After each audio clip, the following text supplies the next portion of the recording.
Star Wars Celebration Japan Day 1 is over, so let's talk about what happened.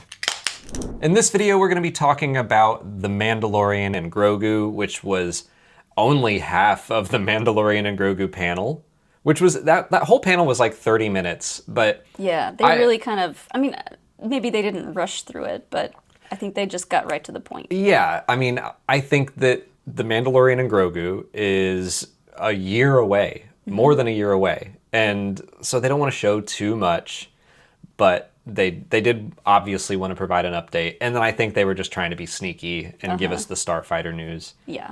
But yeah, they spent about 15 minutes talking about The Mandalorian and Grogu. Jon Favreau was there.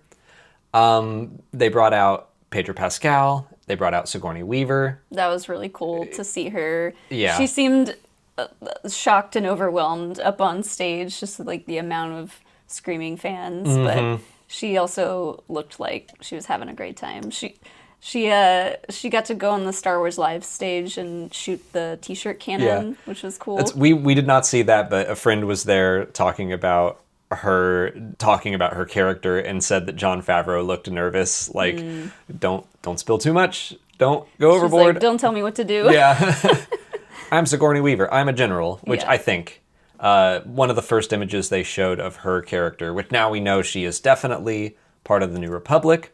She seems to be the person giving Din and Grogu jobs. I think there's a chance that she is still going to kind of take over the magistrate role, but it's more on the military side. Right. Like Greef Karga was the man giving Din bounty hunting jobs, and maybe Carl Weathers still would have played that role as like a liaison with the New Republic, but Sigourney Weaver it looked like she was on the Adelphi base, which we've seen in The Mandalorian Season 3.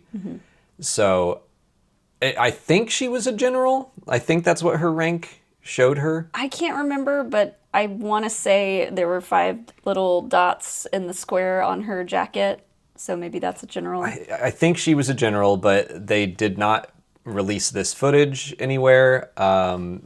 So we just have to go off our memory.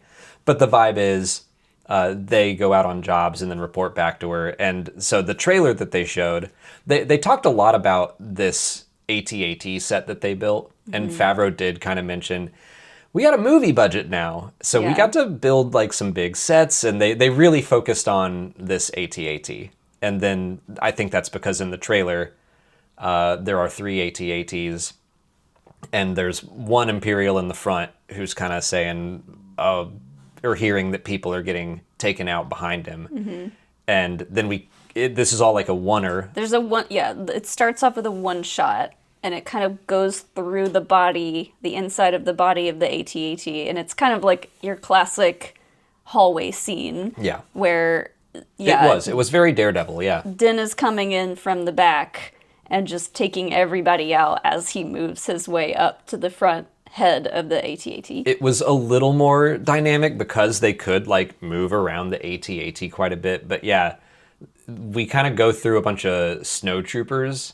And first of all, this is just one of those silly, nerdy Star Wars things, but like we see them pull their scarves up. I don't know what to call this part of their helmet. Yeah, we'd never really seen the snowtroopers getting ready before. So they're like... It was like a little get ready with me. Yeah, they're YouTubing, they're live streaming. They're like, what's up, fam? Get ready with me before I die. Here's how I put my helmet on.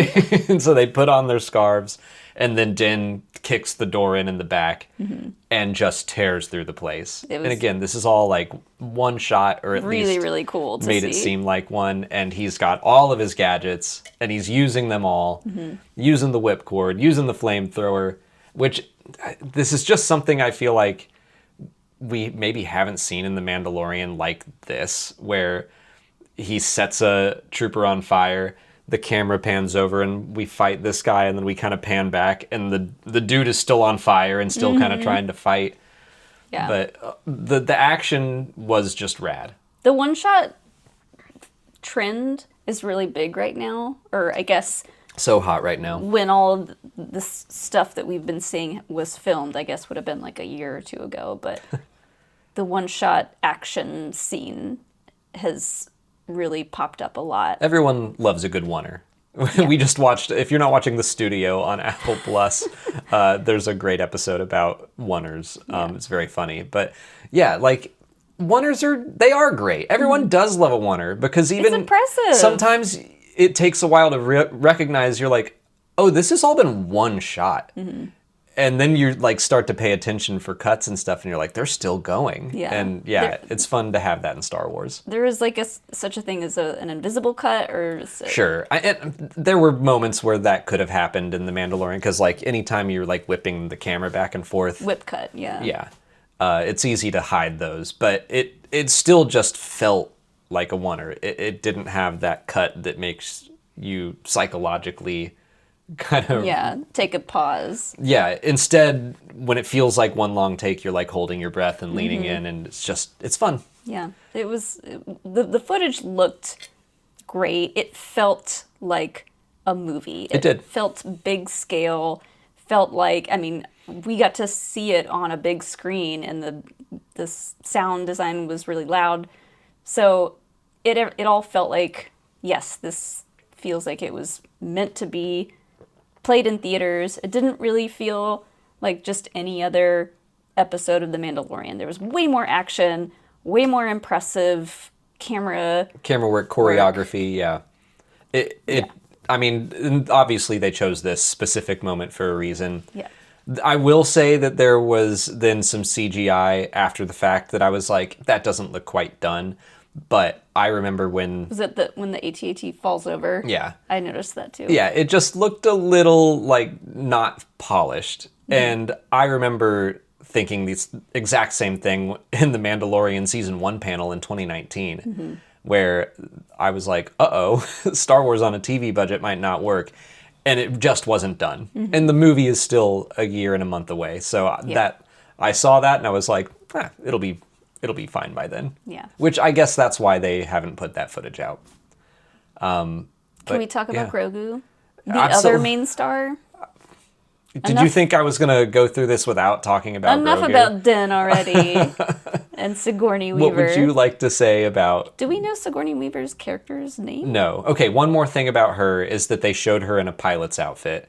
Yes. That was the first thing we saw of her. Pilot's outfit with the little droids from the parks. And then, we saw her kind of in an office. So, to me, I'm like, maybe she's the one giving jobs, but at the end, there's something that's big enough that she's like, all right, I'm going to suit up and kick some ass. I think, I was understanding that office scene was in Greef's old office, because... I thought it was in the Adelphi base, but... It could have been, but there was like a bowl of snacks like there was before in Greef's office, and Grogu goes to like use the Force to pull the bowl of snacks, which I'm sure Greef always let him eat the snacks. Yeah, because he was Grandpa Karga. Like, but he loved... Not anymore. Yeah. There's a new lady in charge, and he uses the Force to start pulling the bowl of snacks, and she just like stops the bowl. And so immediately you understand that there's a little bit of tension. She might be like a little more business oriented. You know, Greef and Grogu go way back. They had a rapport. Yeah. You just said all that, and it did make me sad all over again, because I do think that his presence will be missed, and he was such a funny comedic actor with Grogu. Like, Carl Weathers and that puppet just vibed. Yeah. I'm sure. Do the magic hand thing and like talking to him like, is Din taking care of you? Are you taking care of him? Like, yeah. So cute. That's him, and I think Peli Moto are great at delivering dialogue that is like what the audience is thinking. Is he taking care of him? Has he fed him? Yeah. You know, like all those questions that the audience has. Those characters were great at performing. But to the real star. Let's get into Grogu. Let's talk about Grogu, because he can swim. He can swim. That was a big moment, honestly. Which swimming in his little sack, that can't be easy. I know it can't be comfortable. But get him a little. Wait, does he have his Beskar armor under that? I hope he took it off. But yeah, it was like funny, shocking to see him just like in that kind of environment. Just completely underwater. I don't know, like swimming is obviously he's like 51 years old at this point, so he's capable, but still seeing him swim, I'm like, he's growing up. Yeah, he can do new things. And speaking of, like, he was just using the Force like a pro, which at the end of The Mandalorian Season 3, he was absolutely doing that. But he destroyed a mouse droid. Yeah, he like used the Force and picked it up into the air, and when it came back down, it just completely fell apart. He like picked it up and just broke it to pieces. I don't think he meant to do it. He seemed a little surprised, like, oh, I don't know my own strength. And then the wheel rolled by, and he kind of like did like a badass lean out of the way. Yeah. That little puppet's a badass. Oh, they did bring the puppet out on stage. Yes, and you wept. And I just a little. Had a single tear. You just got misty-eyed this time. Yeah, I'm always happy to see him, but Jon Favreau was holding the little animatronic, and that thing just looks so good. I will say, like, it's whipping his head around. That did seem like an updated puppet, just how animated it was. The ears seemed wobblier. They did. I noticed that. Yeah. One other thing I noticed about that is Jon Favreau said this would be the last celebration before The Mandalorian and Grogu comes out. So they wanted to show stuff off, which I was kind of expecting that there wouldn't be a celebration next year. I guess there could be one later in the year, but I'm thinking 27 makes more sense. Yeah. There was a cool shot of Zeb. Oh, yeah. Yeah, Zeb was in it. Zeb and Din kind of like walking side by side. So we're not sure how much he's in it, but I assume Zeb is the one that kind of helps him get the new Razor Crest. Wait, was that in the trailer? I can't remember. I know we've seen that in D23 footage, but was it in... The Razor Crest? Yeah. Yeah. Okay.